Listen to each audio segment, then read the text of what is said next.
So কোনো off spinner bowling কিন্তু এখন করবে না। লেফটি ব্যাটসম্যান যদি দুজন হতো তাতেও খুব বেশি ক্ষতি ছিল না। নওয়াজ অথবা পেস বোলার দিয়েই কিন্তু তারা বাকি ওভারগুলো করাবে। অবভিয়াসলি পরের বল স্ট্যাম্পের উপরে সিলেক্ট করে জায়গা বাড়িয়ে মাঠে গিয়েছিলেন, ধরা পড়লেন শর্ট কাভারে। আরও একটা উইকেটের পতন, চতুর্থ উইকেটের পতন 108 রানে রংপুর রাইডার্সের। ইজি সেট আপ, স্টাম্পের মধ্যে বলটা রেখেছেন, ফুল লেন্থে বল রেখেছেন, মেহেদিকে সামনের দিকে খেলাতে বাধ্য করলেন।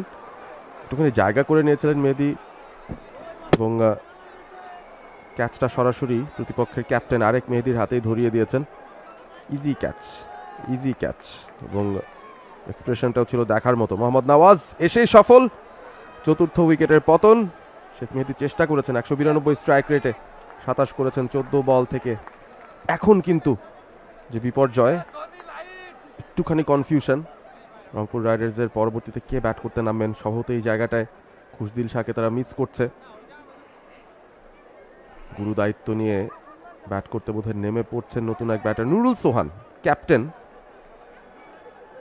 ব্যাট করতে নেমে পড়েছেন। 250-টিরও বেশি ডিজাইন অপশন নিয়ে ওয়ালটন স্মার্ট ফ্রিজ, বোঝে আপনার প্রয়োজন। এখনো সেই ডানহাতি বাহাতি পলিসি চলছে রংপুর রাইডার্সের। খুব বেশি অবাক হতাম না যদি আজিজুল হাকিমকে নামানো হতো, বাট স্টিল আমার মনে হয় যে সোহানও এই পজিশনে ব্যাটিং করার জন্য ভালো একটা ব্যাটার অপশন হতে পারে। আমি এই জন্য আজিজুল হাকিম তামিমের কথা বলছিলাম, কারণ আপনি জানেন যে মিরাজের বোলিং কিন্তু শেষ। সো কোনো অফ স্পিনার বোলিং কিন্তু এখন করবে না। লেফটি ব্যাটসম্যান যদি দুজন হতো তাতেও খুব বেশি ক্ষতি ছিল না। নওয়াজ অথবা পেস বোলার দিয়েই কিন্তু তারা বাকি ওভারগুলো করাবে। বাট স্টিল সোহান নিজেই দায়িত্বটা নিয়েছেন। সোহান এই জায়গা থেকে নিশ্চিতভাবে সৌম্যকে এক দিয়ে নিজের ইনিংসটাকে একটু এবারে একটু বেরিয়ে এসে তুলে মেরেছেন মিড উইকেটে ফিল্ডার, একেবারে ডিপার পজিশনে। আরও একটা উইকেটের পতন, নুরুল হাসান সোহান আউট হয়ে গেলেন। পঞ্চম উইকেটের পতন রংপুর রাইডার্সের। সেট আপ হচ্ছেন ব্যাটাররা। জায়গা পেয়েছিলেন নুরুল হাসান সোহান, তবে স্লগেই যেতে চাইলেন, স্লগ সুইপ।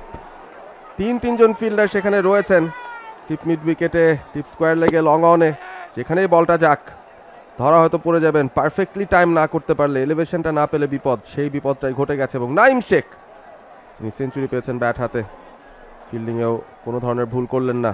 আজকেও রান শূন্য নুরুল হাসান সোহান, ফিরে যাচ্ছেন প্যাভিলিয়নে। অনেকটা এগিয়ে গেছে এই ম্যাচে রংপুর রাইডার্স, তাদের বিরুদ্ধে অবশ্য খুলনা টাইগার্স অনেক দূর এগিয়ে গেছে বলতেই হবে। সাইফুদ্দিন এসেছেন, batter number 7। Bangladesh premier league 2025, 7টি দলের জমজমাট লড়াইয়ের মাধ্যমে পুরো দেশ দেখতে চোখ রাখুন টি স্পোর্টস নেটওয়ার্কে।